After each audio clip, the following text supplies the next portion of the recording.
This is TWiT. Hey, buddy, are you a geek? Are you a tech enthusiast? Then I would love to invite you to join a tech community like no other. You can gain exclusive access to our incomparable quality tech content with Club TWiT. As a member, you'll enjoy all TWiT TV shows ad-free. Plus, access private video feeds for insider shows like iOS Today, Home Theater Geeks, and so much more. Dive into the members-only TWiT Plus bonus feed for behind-the-scenes content, club discussions, and special events. But here's the best perk. Join our incredible Discord community to watch live show productions, chat with hosts, and participate in exclusive members-only activities. It's your backstage pass to the world of TWiT. Whether you're a tech enthusiast or a lifelong learner, Club TWiT elevates your knowledge while entertaining your interests. Get 2 weeks free when you sign up now and unlock unparalleled access at twit.tv/clubtwit. That's twit.tv/clubtwit. And from the bottom of my heart, thank you and welcome to the club. Hello, everybody, all our Club TWiT members up and down the fruited plain. It's great to see you. It is time once again for our monthly visit with Chris Marquardt, photo maven at the Viewfinder Villa. Hello, Chris. Hey, Leo, how are you? I am stunningly good. That is good to hear. Fit as a fiddle, feeling fine. It's good. And I'm excited about talking about photography. Yeah. Yeah, Chris That's what we're is here at discoverthetopfloor.com. I should make that nice and big so everybody can see it. He does photo tours and workshops. In fact, a little birdie, you, told me that you've just completed one of your workshops, the Abbey workshop. Which Abbey do you go to? So since we last talked, I did 2 workshops. And the first one is kind of the most important, best week of the year for me. And that is in an old abbey in southern Germany, in a small town called Inzigkofen. Try to say that. Inzigkofen? 5 times. Yeah. Inzigkofen. Inzigkofen. And it's a former abbey. It's a building with workshops and educational purpose now. And they have hosted us for 16 years now. Well, and they must like we meet up there. We meet up there with 30 people in total for an entire week, doing photo projects, doing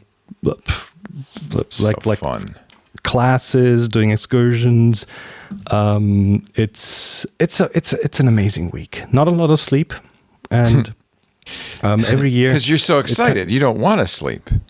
Yeah, it's a highlight, and then about 2/3 of the people have been coming for years, so it's a family meeting kind of thing your going on video's there. not available anymore. It's I'm not sure. What? Yeah. What? Okay. What? Well, maybe I could do it here. My mistake if I gave you the wrong. To do that. Just tell me where. Is it public? Can I search it? The video is on, well, the user is Happy Shooting Podcast on YouTube. Happy Shooting Podcast. All one word. Was that you or was that somebody on the trip? No, that's Der our Photo Podcast. Oh, that's you. Der Photo Podcast. That's Der Photo Podcast. Now, our weekly German photography show. Oh, how fun. And where is it the Pinkes Einhorn auf Gewida? Is it the Gela Vergra Camera? It should be the latest video. All right, let me go to video. YouTube always screws with me. Latest one, that's the one. Yeah, they don't. They always do this to me. We are in Klostergeister. Klostergeister, it's Abbey Ghosts. Really? It's got ghosts? Yeah, I'm pretty sure it does. I'm pretty sure it does. How big was the group of shooters? 30 people in total. Oh, a huge group. Look at that. So one can't fit them in your Tesla. No. That's why we get them all there. Oh, and it's a lot of different projects and mixed media art and printing and coffee. Nerds, good-looking coffee makers. Yes, that was a pretty serious coffee maker. That guy, I could tell, he was grinding his own beans. So it's it's a week. It's a week of experimentation and trying things.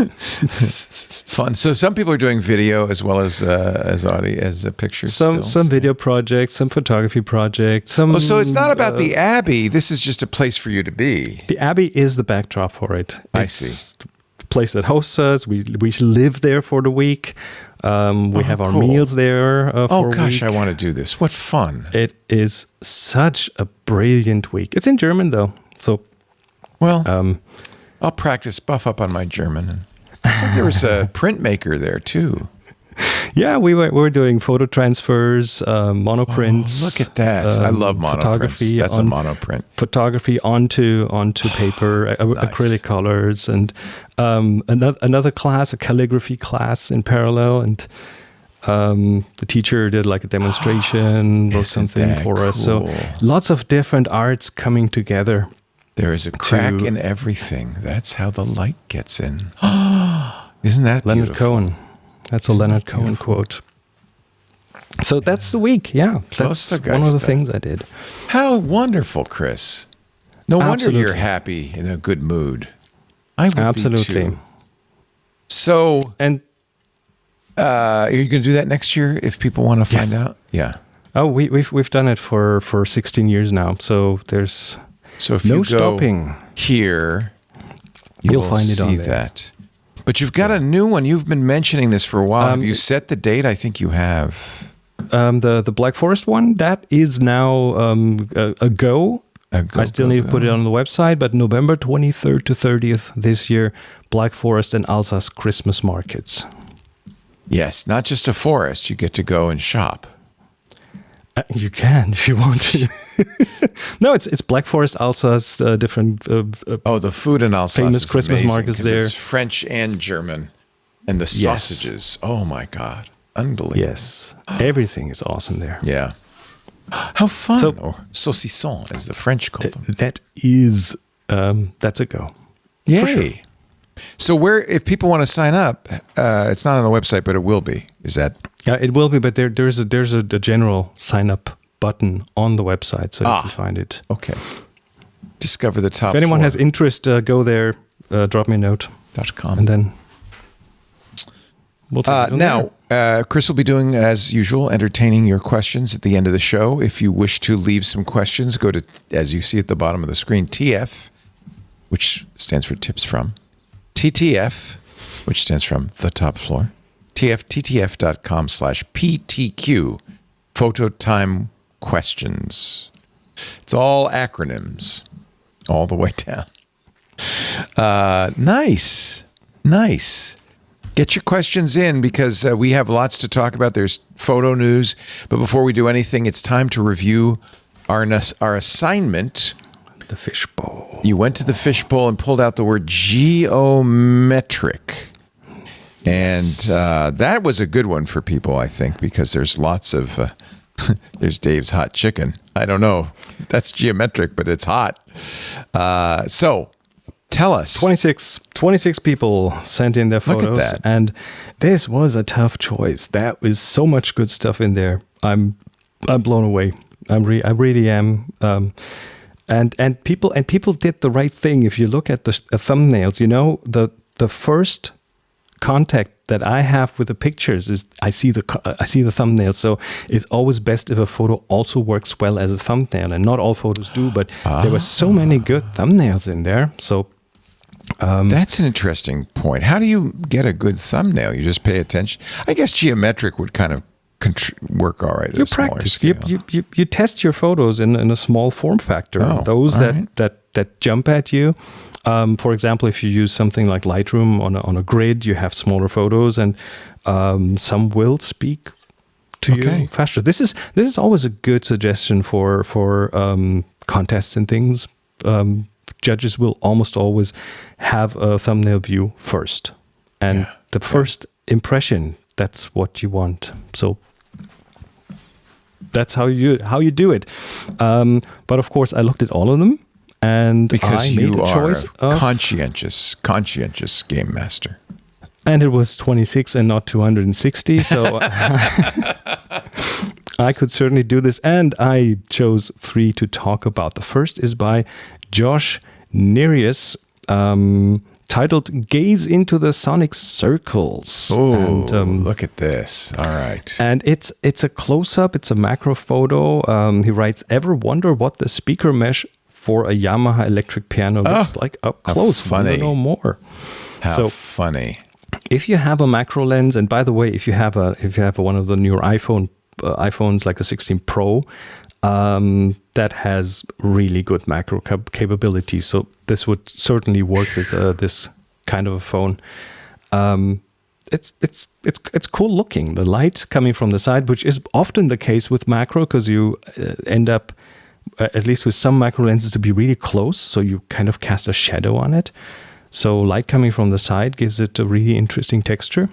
And it's black and white, reduced. This is from Pangalactic Gargle Blaster in our club TWiT. So he says, hey, that's me. There you go. Good job. Good job. Very nice. Very nice photo. All right. Yes. And then second one is by Doug Burba, Tech Guy Geometric. That's the title. Oh, I love this. I love the colors in this. So this one gave me an instant cinematic vibe. Mm-hmm. Wes Anderson. Can you imagine this in a Wes Anderson movie? The color scheme. Yeah, we're looking at pastel colors, interesting color combinations. There's a pink and a teal and orange and yellow. So there's a lot of the entire photo is quite on the warm side in terms of the color balance. And the white balance, it's got quirky geometry in it. Not just that, it's got quirky painted geometry in it. And on the left, around this 1 meter box, there's like some geometric shapes around it. This is an exploration photo. This is one you can spend time with, and it just feels, I don't know, it gave me a good feeling. I liked it when I saw it right from the start. Nice bright colors. I also look for a story in a photo, and I immediately start thinking about the person who painted it. You know, the wall and what was going on in their mind.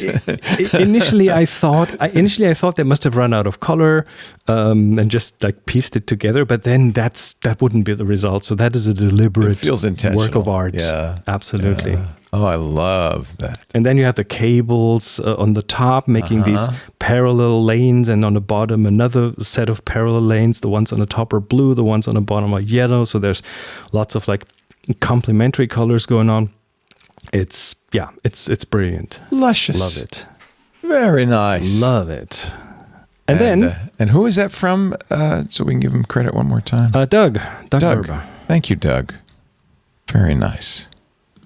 And then last but not least, I did not pick that photo because your name is on it. You know, I don't submit photos because I don't want to use my advantage. I know. I just this moment noticed. Wait a minute. That it's you. Just now you noticed? I just now noticed. I promise. I honestly That's awesome. promise. I hadn't seen your name. Otherwise, I would probably have not taken it.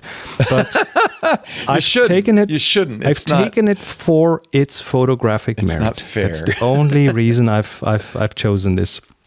And so, yeah, what's not to love about this photo? You have the strict geometry. It's a well composed photo, very like a very classic, like an architecture photography photo. But then you have this cat in there, and it's the thing that doesn't fit. In terms of, it's not geometric.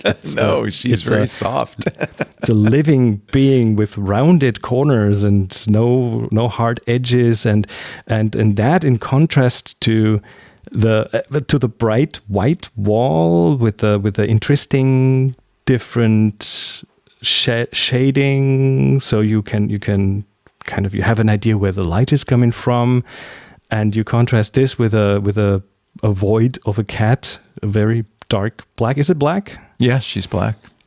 She's our new cat. You know, I know you and Lisa talked about Samantha. We had to put her down about a month ago because she was sick. But This is our new cat. She's about 1.5 years old, almost 2 years old, Rosie. Yep. And that's the title. Rosie is watching. and it's a photo that tells a story. You have the cat looking through I suppose the top above the cat, that's glass siding on the glass railing. Yeah. So it's looking through that triangular hole there. Just completely serendipitous. It just lucked out that she was there. I mean, you don't pose a cat. But that's how you take pictures. So one of the things that we really focused on this Abbey workshop is that a photo needs more than just the craft of photography. And that's what is often taught on workshops, like how do you set the right shutter speed and how do you get the light right and how do you even composition is a craft thing.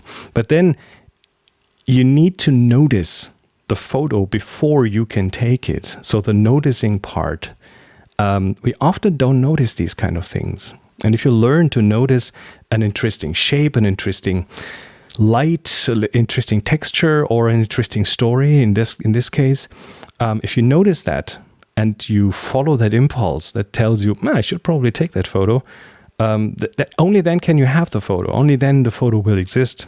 And that's something you can practice. Noticing things to photograph is something to learn, something to practice and to learn. It's very lucky because, one of the rules in our photo assignment is it has to be a new photo, the photo you took during the month. And I took this on May 13th. So it's very fortunate that I snagged this just in time for Geometric. Thanks to all of our submitters. And I promise I won't submit photos unless I got one that I just couldn't resist. And you don't ever have to pick my photo.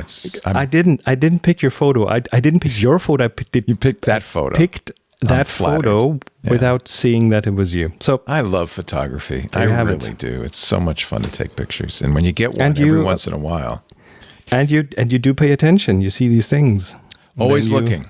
Always looking. You should come up with a different name on Flickr, Leo, so then you could post. I should make up a pseudonym, and I could then compete honestly with a lie. Maybe I will. I don't know. I like being myself. I like having my pictures on. Who is that Schmio-Schmaport guy? Schmio-Schmaport. Have no idea. And your avatar should have the Groucho Marx glasses on. Maybe I will do that. Anyway, that was Geometric. I think a really good word for photographers because we always are looking for geometries and things. Yes. But now it's time to put that somewhere. Don't put it back in the fishbowl. Nope. We're going to go to the fishbowl. And this is it goes under my speaker. It goes under my speaker. I have a speaker here, and under this speaker, are there a bunch of all the old assignment slips sticking out in a row. So that's so funny. All right, let's go into the fishbowl. In there, a bunch of words. We will pick one that will represent the assignment for next week. And the word of the week is, drum roll please, Quirky. That'll be fun. Here we go. That'll be fun.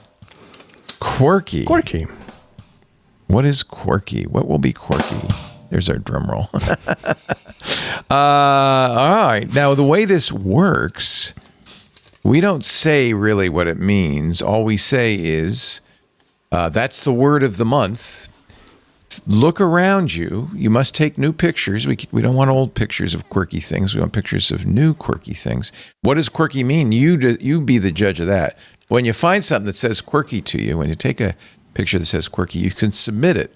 Now, the way this works, you upload it to Flickr, flickr.com. It's a free photo sharing site, although Chris and I are both longtime paid members because we want to support it. It's a great site. But you can do this as a free member. Upload it, and then in the tags, and this is what Flickr has always been all about, is the tagging. You want to tag it TG for Tech Guy, and then Quirky, all one word, TGQUIRKY. and then upload it and submit it. Actually, you upload it first, then tag it, then submit it to the Tech Guy group. Our amazing moderator, Renee Silverman, will say, "Oh, got it. Thank you." And she will add it to the pool. That's why the tag is so important, so we know it's your submission. Rule is basically you can submit one per week for the total of, usually it's 4 weeks that you have to do this, depending on if Chris is traveling and out and about, or I am. 4 weeks to submit it, and then you will perhaps be in the pool for discussion. Here's the Tech Guy group on Flickr. It's amazing because we've been doing this since 2007. Forever. And there's 14,000 members. And there's so many lovely photos on here. So we welcome all of you. Love you. Thank you for submitting. Look at all those geometric photos. Quirky, the word this time. Renee, our wonderful moderator. She's a photographer in her own right. Look at that. Gorgeous stuff. Super talented. You can submit it. Renee will welcome you, take your picture, and next month. We will, before the show's over, by the way, set the date for the next month. Yes. But the show is not just, by the way, this is not a competition. This is a assignment to get you out there and taking pictures. So don't feel like you have to, you're not playing for prizes. It's an excuse to get off the sofa and go outside. Yes. Okay. That's what it is. That's all it is. Get off the sofa, get outside, look for Quirky. Shouldn't be hard, especially now that we're in, at least in the Northern Hemisphere, in summertime. A lot of quirky behavior in the summertime. Right. Now, the other thing we do on this show is we check in with all the photo news, and you have collated some stories for us. I'm going to turn on the chat. Photo news. So people can some photo comment. news that I found interesting. So, you do remember in early 2023 there was this whole slew of copyright trials for against the AI industry. There still are, by the way. New York Times is suing. They are, but none of that has gone forward. This is changing now. Right now, the first major trial here started on Monday. It's the Getty versus Stability trial, Stability AI. It's expected to take, it started on Monday in London. It's expected to take 3 weeks in total. So in a bit over 2 weeks, there should be some written decision. And it's basically two sides. The Getty, who is one of the biggest owner of photos, they argue they're quoted brazen infringement of their photo collection at a staggering scale. Well, basically, it ingested all of it. I think there's no question. That's pretty much. That's how it works. Pretty much. If it was on the web, it ingested it. Right, and the tech companies, of course, argue fair use, fair dealing, and they didn't break into Getty to get it. This was all posted on the web with Getty's watermarks. Well, that's the thing that the AI. I think that's one of the ways to find out is when the AI starts reproducing watermarks. You'll see Greek watermarks that look like Getty. I think that's how Getty realized. You know, that follows on the heels of this week's announcement that Midjourney is being sued by Disney. So none of these companies is not being sued. So it's all about training data. Now, interestingly enough, what also happens is that the Stability has received a big infusion of money from Sean Parker, who is Mr. Napster who is now the chair of the Stability board. He's no stranger to copyright infringement. He's versed in IP disputes. And by the way, another member of the board is James Cameron. Oh, the director, Titanic. The director of Titanic and Avatar. So, and the question, of course, is if Getty wins this, what's going to happen? Will this open the floodgates for rights holders across industries? Because we're not only looking at photography, we're looking at written words, we're looking at all sorts of different data troves that were emptied by or used by the companies to train their to train their models. And of course, I mean, if that goes through, implications are that, I mean, that major content archives will do the same, and it will be mayhem. So there will be blood. There will be blood in one form or another. So in about 3 weeks, I think we should hopefully know more. Do you have an opinion of this? I mean, you're an artist. You put your photographs online. What do you not want? I'm not opposed to training. I am opposed to having stuff ripped off. So I think some form of compensation is certainly in order here. And of course, that could lead to something like a clearinghouse of sorts, maybe like an ASCAP for training data or something. Yeah, because we want, if AI is going to be any use to us, it needs to be trained on what's out there. I'm kind of a little bit more liberal than you are. I do think there is a standard called robots.txt that AI crawlers, just like search engine which crawlers, is ignored. Should not ignore. So if you ignore that, then I think you are liable. So if Getty had put in robot, I think the standard didn't exist, by the way, when they were training ChatGPT. But from now on, if Getty says no AI bots, that should be honored. But I would hope it's not copying any more than me reading a book is copying the book. It's ingesting it to create new content. So really what mostly these trials are about is what is fair use. What is fair use, and I think Getty is on the very bottom of it is looking for licensing deals. Probably they want to sell their pictures for training. They want money for it. So, and that's the objection that a lot of people, in fact, people who work for us like Benito have, that these companies, unlike me reading a book, these companies are ingesting that content to make money. They're making lots of money. So maybe they should pay for it.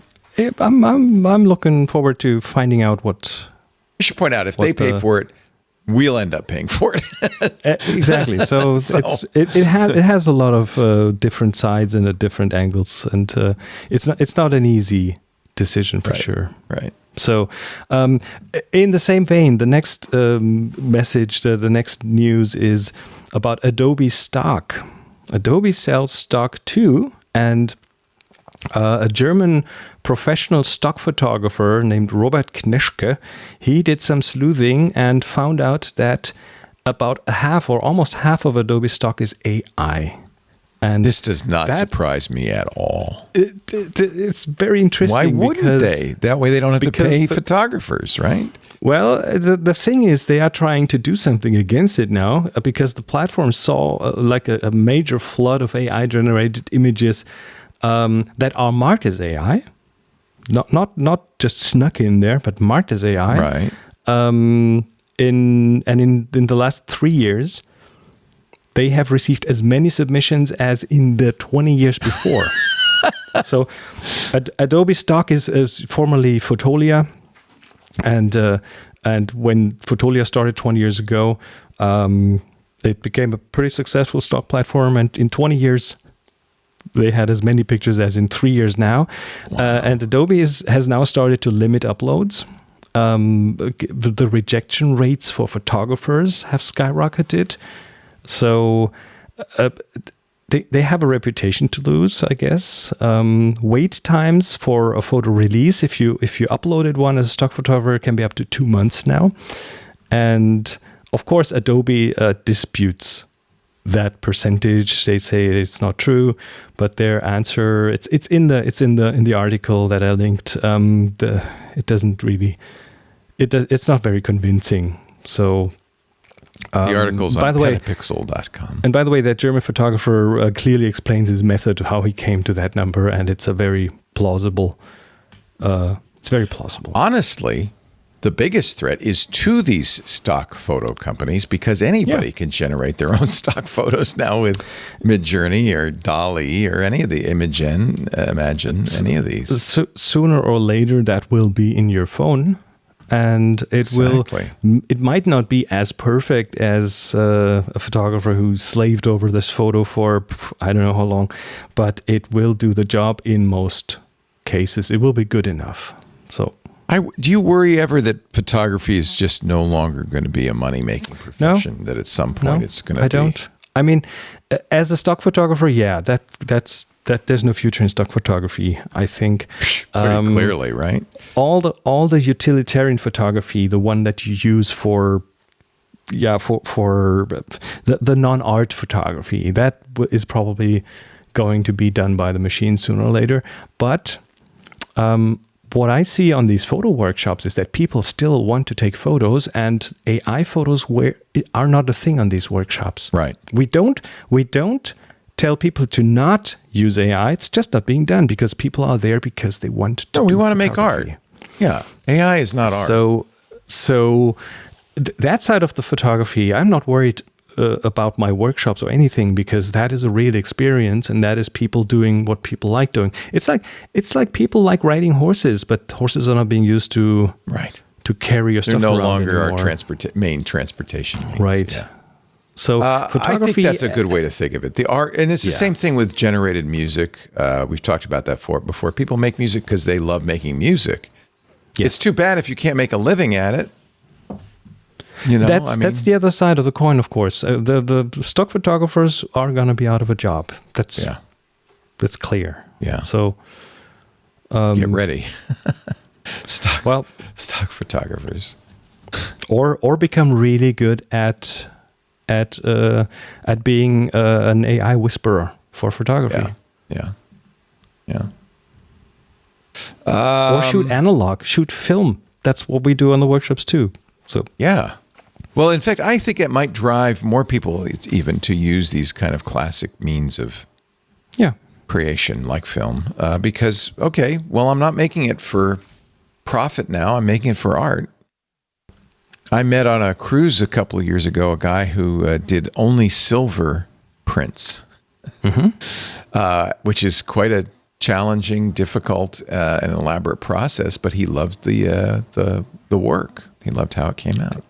It's the art. It's also the process. The process itself is such a wonderful thing to be able to like.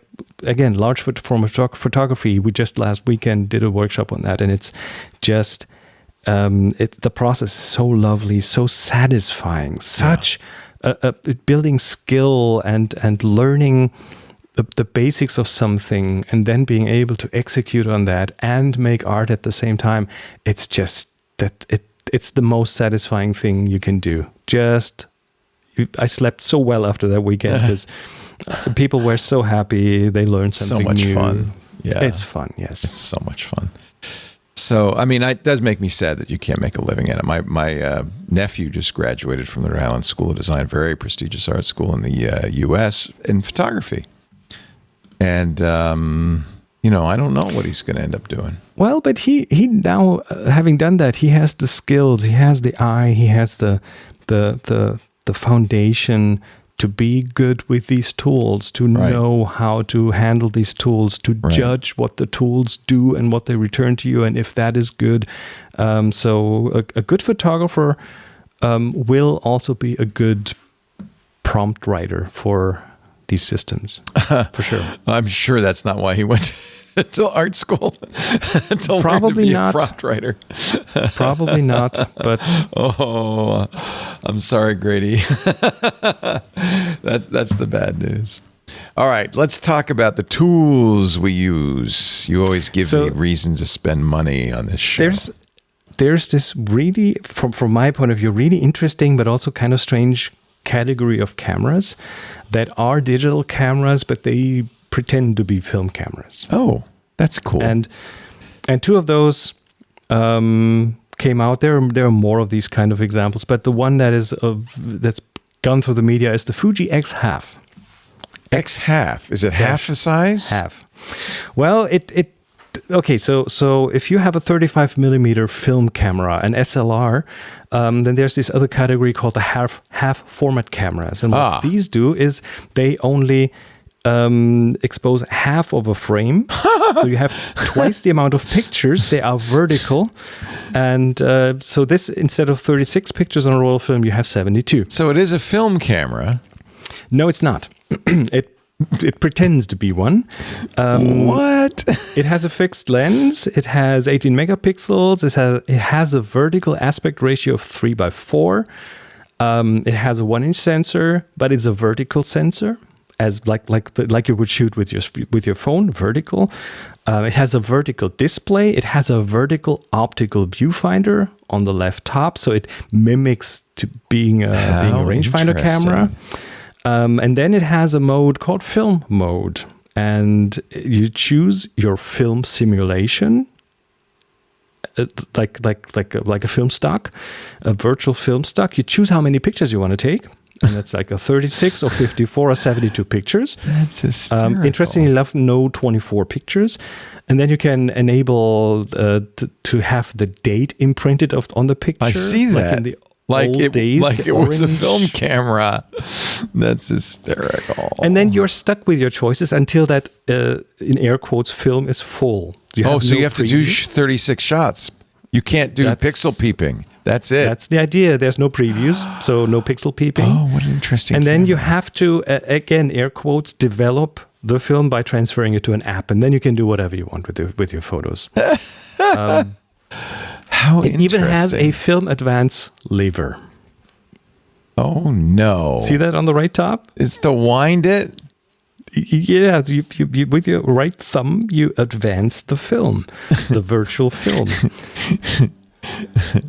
This is very... Oh, look, and there's the viewfinder. It has something really nice and quirky. If you go back to the backside, you see this little lozenge shaped thing on the left. Yeah. On the left of the display. Yeah, this thing. Yeah. This thing is this is a digital display, but it shows you what you would see if it was a window that shows you the film canister, like the little film capsule. So as you roll it, it shows the exposure number, right? And it shows you the orange thing that says the film name on it or something. Oh my God. It's yeah. This is kind of interesting. It is interesting, isn't it? Yeah, I think it's for people with a lot of discretionary money. There it is. You swipe it up and down, and then you Provia. change the film. Oh, that's changing the film style. Oh, It's changing the film style. So I think it's for digital natives who want the convenience of digital, but the feeling of film. It's also $850. So it doesn't. The images don't look super gorgeous. That's not the point of the camera. Yeah. It's the experience. Oh, and you're going to print it with Instax. Oh, great. Of course. It fits right in a regular size Instax frame. That's very weird and yet interesting. It is weird, isn't it? Yeah. Fuji's been making some good stuff. They just released a new version of the X100 with interchangeable lenses. I mean, Fuji is really good. I mean, they have the good film simulation recipes of their film stock. Fuji has had this in their cameras. They're famous for their film, of course. And yeah. the digital versions of those film stocks are good. I mean, they look like the real deal.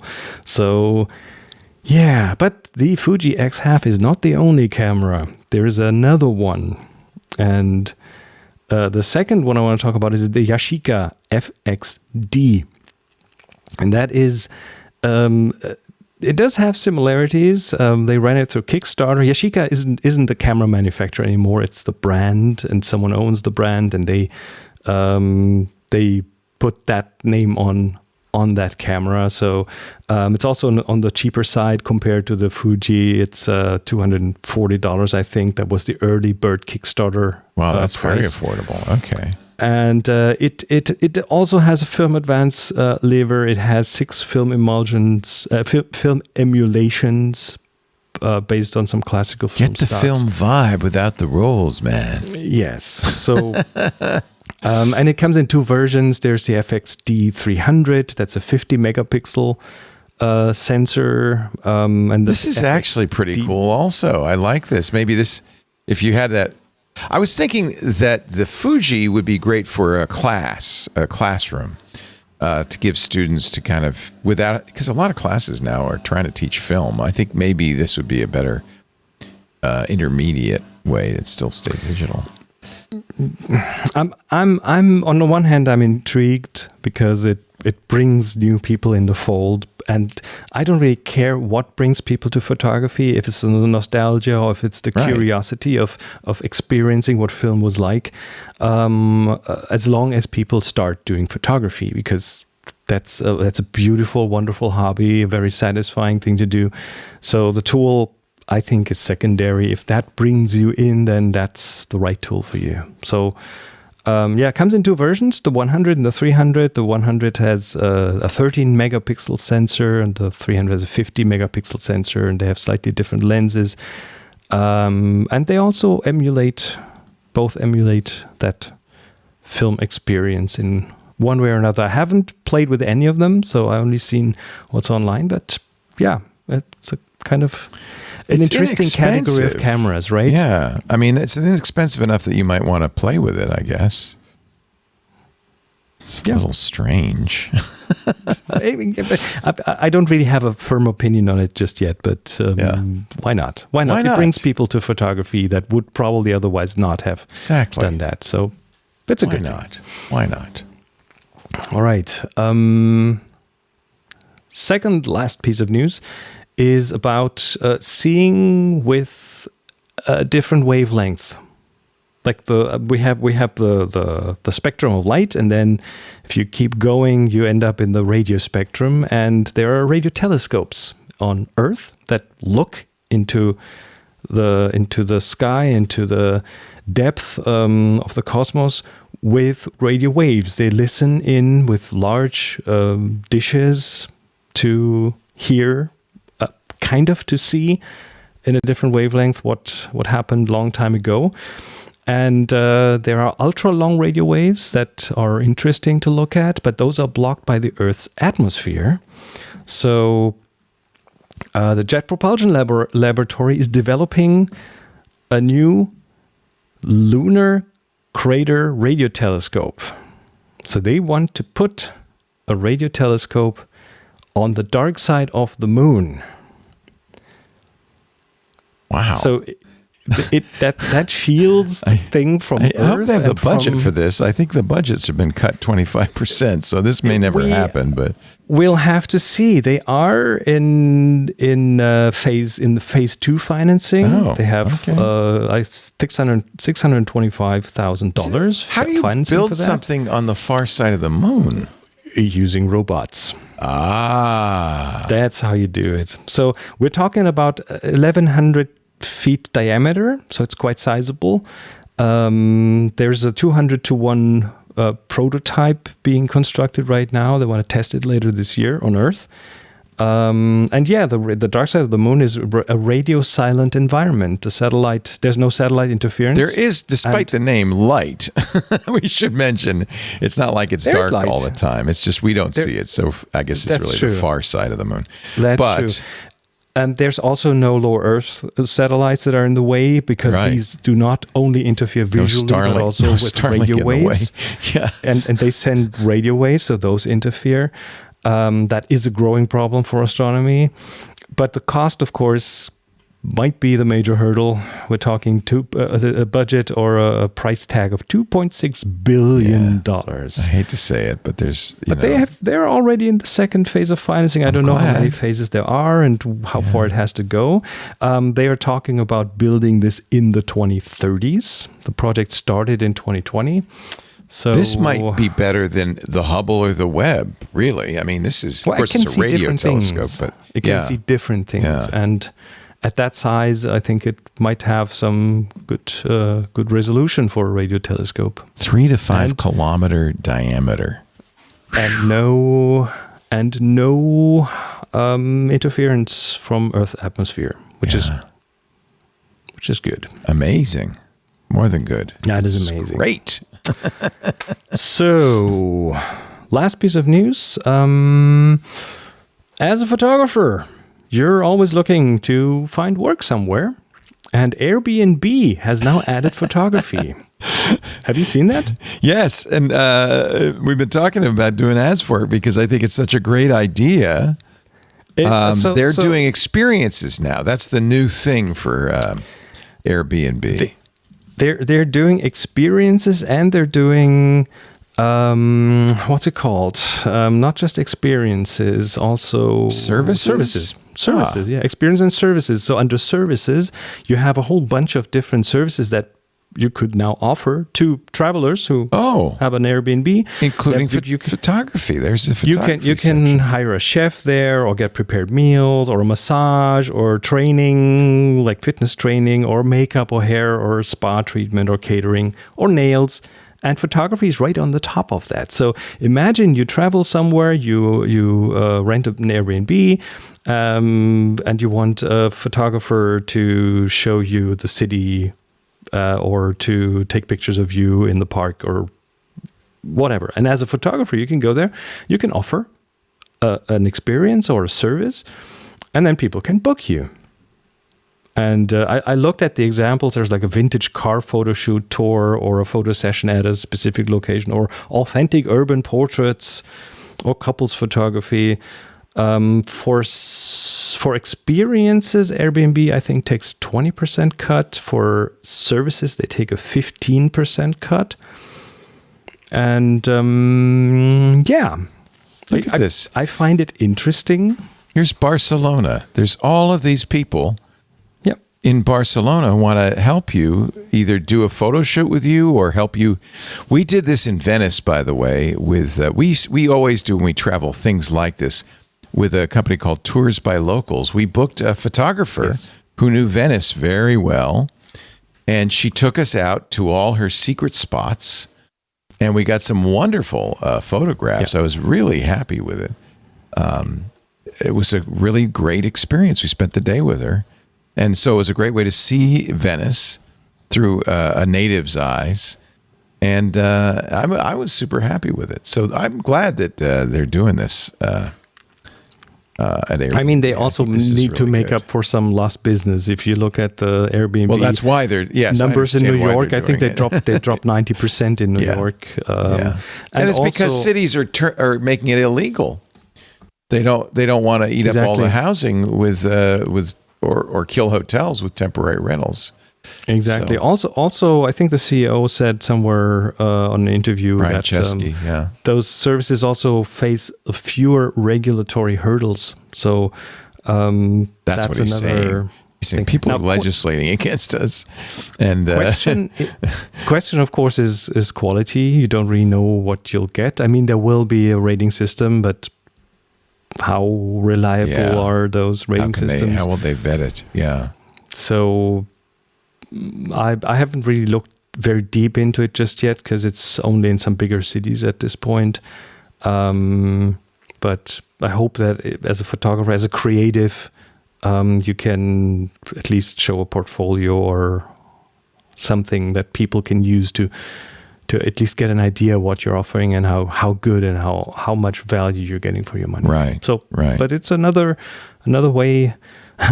And of course, Tours by Locals, that's probably not happy about this, because that's direct it competes a little bit with them. But there are a number of sites like that all the guides are on all of the sites, and they really focus on city guides. So I think it'll be a good. I'm just thinking, I got some great pictures in Venice, seeing if I can find some of them. Thanks to this wonderful teacher. In fact, I think I have a picture of her taking us around town and showing us stuff that she knew about, but you had to be a local to see them.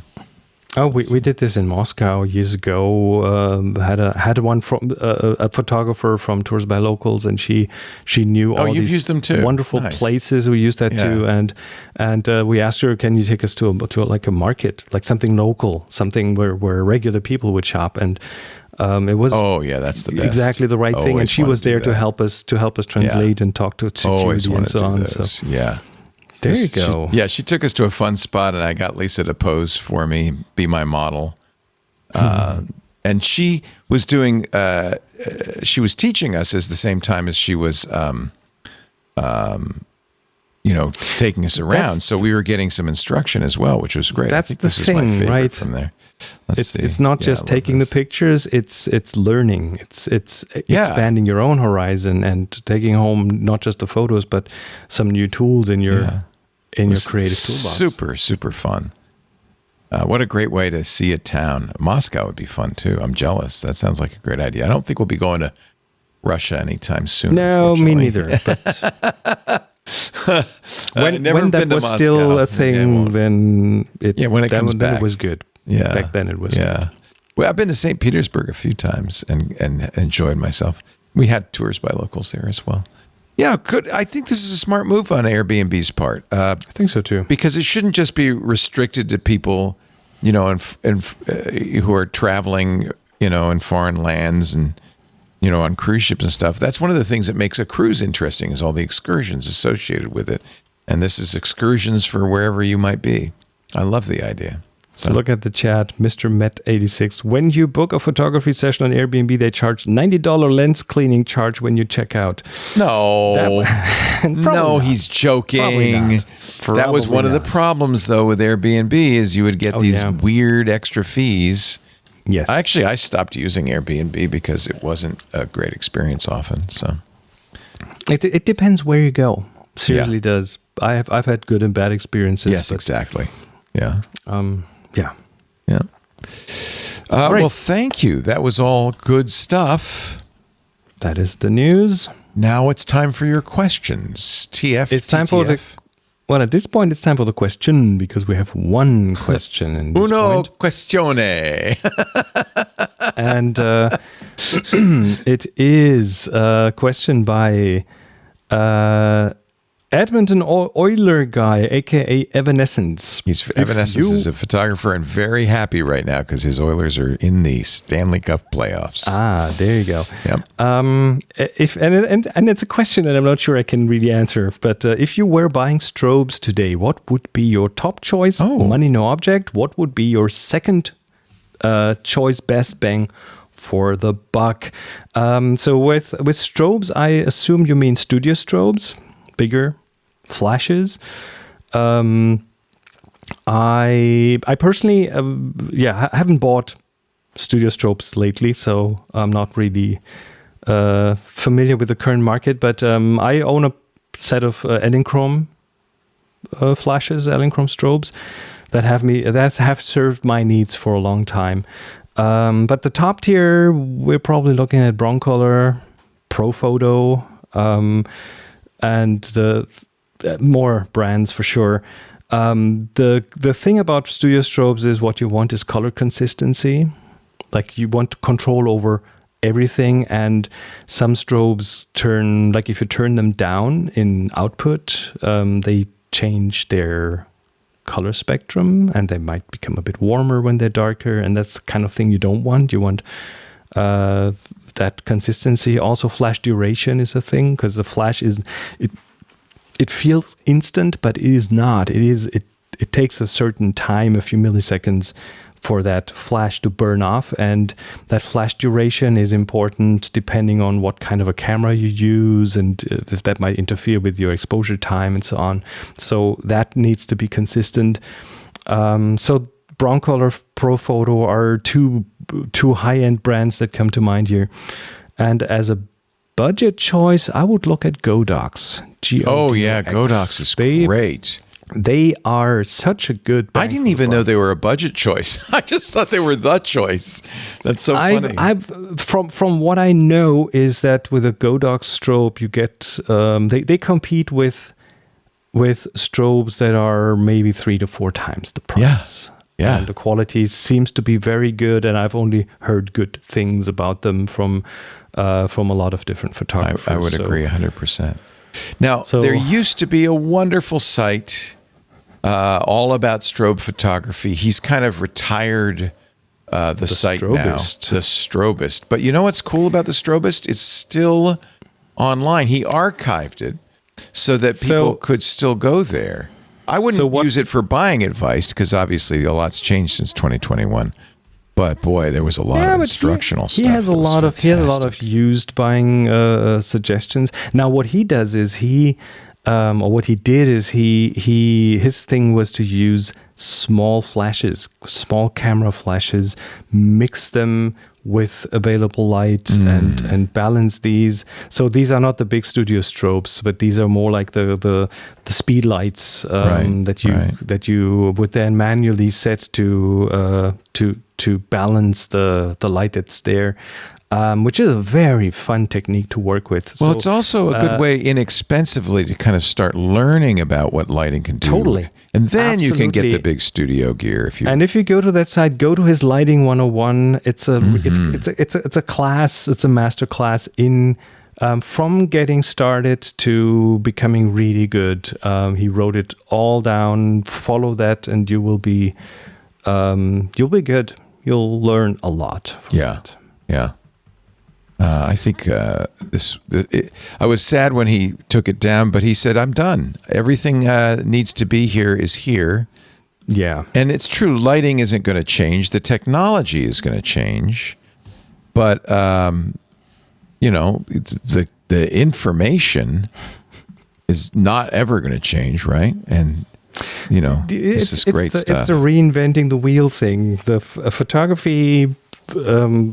you cannot reinvent the wheel there. Light is light, physics is physics, but you can, of course, find angles and different ways to look at and different ways to experience it and different ways to teach it. So that's what I love about photography. It's such an amazingly large field of things. And I always liken it to a building. You are in this building, you know where the rooms are, you know where the upper floor is, and then you open this one door and it's the door into, let's say, large format photography, and you find an entire separate wing of the building that you hadn't known before, and then this is another year or two of exploring something new. So that's what I love about photography. It's deceptively easy, simple, but then if you want to, and you can't stay on a certain level, but if you want more, there is more. You can dig deeper. My favorite phrase in gaming, and I learned it in chess, was a minute to master, a minute to learn, a lifetime to master. And that's kind of what photography is. You can learn very quickly the basics, but there is an endless learning that can happen. Yeah. Chris Marquardt, you have been our teacher for many years, since 2007, I think. It's great to have you on the show. We do this every month. Now, let's get Anthony Nielsen, who has been, by the way, behind the scenes helping me. Thank you, Anthony, switching and all of that. No problem. I really appreciate it. Shall we work on a scheduled date for the next one? Because I want everybody to know when the next one will be before we go. How about the 11th of July? July 11th, I'm open. How about you? We're planning to do the AI user group that day, but at 2. So, Leo, if you don't mind doing 2 back-to-back. Not at all. We could start with Chris at 1. And then segue to the AI user group. I like that. We're going to start doing that. We've got one of my best friends over the years, Mazzy, who has a YouTube channel all about vinyl, is going to come on and talk about vinyl. And then we're trying to follow that up with a repeat visit from our guest on Intelligent Machines Wednesday, because he wrote a book about the history of digital music, MP3s, Napster, and all of that. I thought it'd be really fun to do a back-to-back.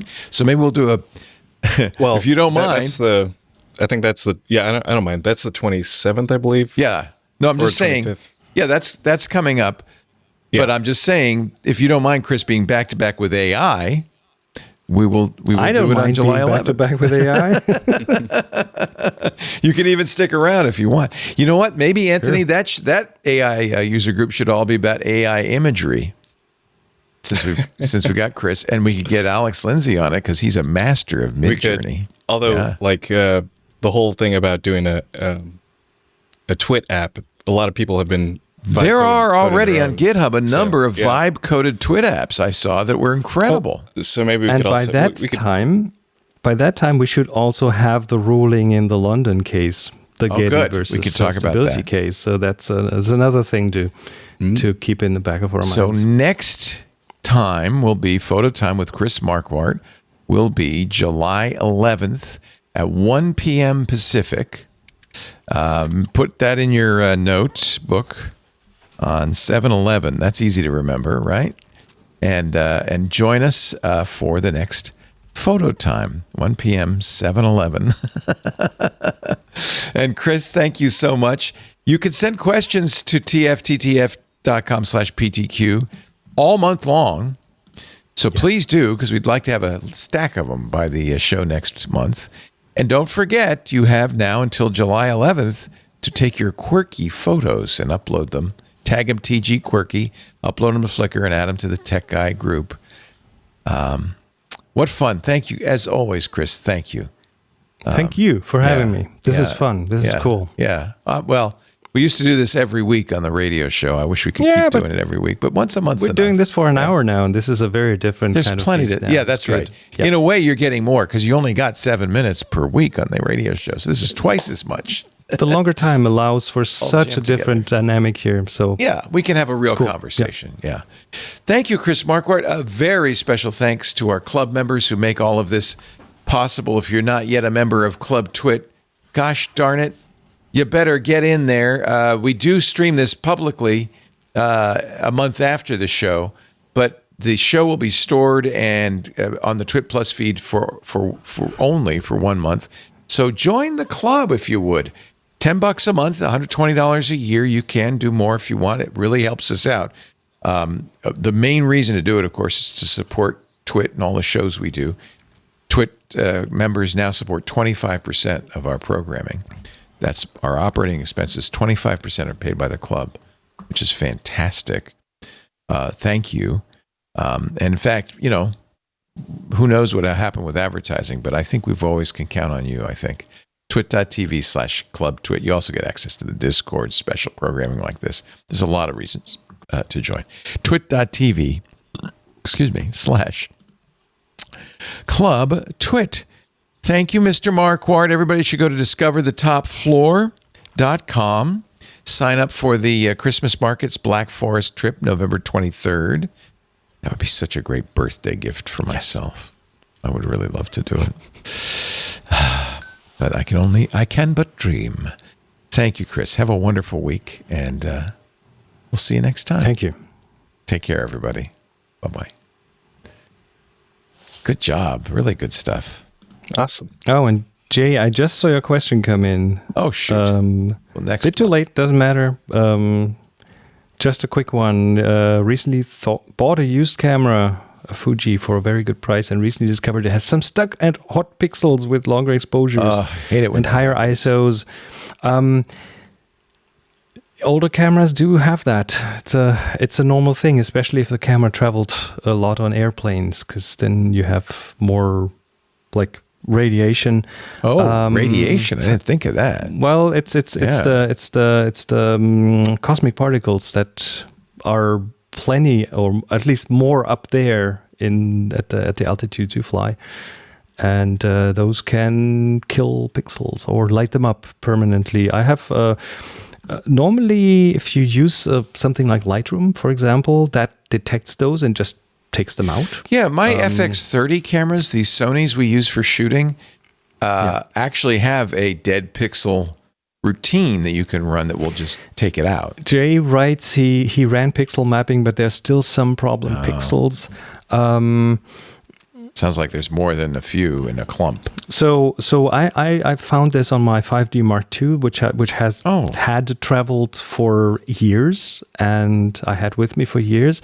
And then at one point, I just got to look at an actual RAW file before Lightroom took out the pixels, and I saw 300 lit up pixels. You think that's from the cosmic rays in air travel? Oh, yes. That's one of the reasons cameras like Canon and Fuji and Nikon ship their cameras by ship and not by air. Can I wrap them in a lead bag or something?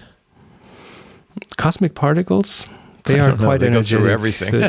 So what might happen is that the lead bag, it probably needs to be a thick, very big. It wouldn't help lead because bag. it's getting through the airplane shell as well. Now what can happen? Well, this is thin aluminum, but the the particle might hit some particle of lead and then be split into other particles. So you have a shower of Make it even particles worse. on your camera, potentially. So, Just but live it's, with it. it's something. It better it's not something do that to my software- M11. That's too expensive to replace the sensor on. It's software is really good at taking care of that. Yeah. Like I can say that for Lightroom because it does this for my cameras, and it did this for the 5D Mark II just brilliantly. But once they get in a clump, it might be. it's easy if there's dots because they can interpolate. They're easy to detect, but Yeah, but if you get a clump of them together, that's going to be very hard to fix, I think. Depends how Yeah. big it is, I guess.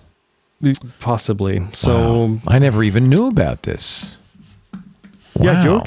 your camera does have these hot and dead pixels. It does have them. I'm not taking it on the plane anymore. I'm shipping it. No, it's okay. You can don't worry about that. Don't worry about that. Okay. The software will take care of it. Okay.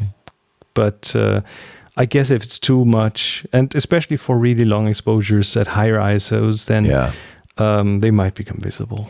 It's for me, it's a thing I'm happy to live with. And but if that's the only photography that you do, then you might want to do something about this. I'm not sure what you can do about it. I'm not sure it can be repaired other than switching out the sensor for a new one. Right. Anyway. Oh, well. Anyway. Thank you for picking my picture, even when you didn't know it was mine. I'm very flattered. I'm honest to God, I believe didn't you. see your avatar there. I didn't read your name. I just looked at the I picture. always hesitate to submit anything, but I would have not taken your picture, even No, I know. even though it was a good picture. I wouldn't have taken if I had known that it was. It was me, yeah. So that's why Again, Laporte is going to submit some Groucho quirky Marx photos. glasses. But that makes it even more obvious. I think you should make that account just for fun. Wouldn't that be funny if I did that? That would be. Here's Schmaport once again submitting a photo that we're going to ignore. Right. Mr. Marquardt, thank you so much. See you on the 11th. Yes, Thanks for I'm glad having we me. could do that. We should probably do that before the show, but since we didn't, I did it after the show, and that worked out. I hope. All right. If we have to move it, we will. It looks like it's open. So, thank you, sir. Thank you. See you care. in a Bye-bye. month. Take care. Bye bye. And bye everyone in the chat. Bye, everyone. Later, Chris. Later, Gator.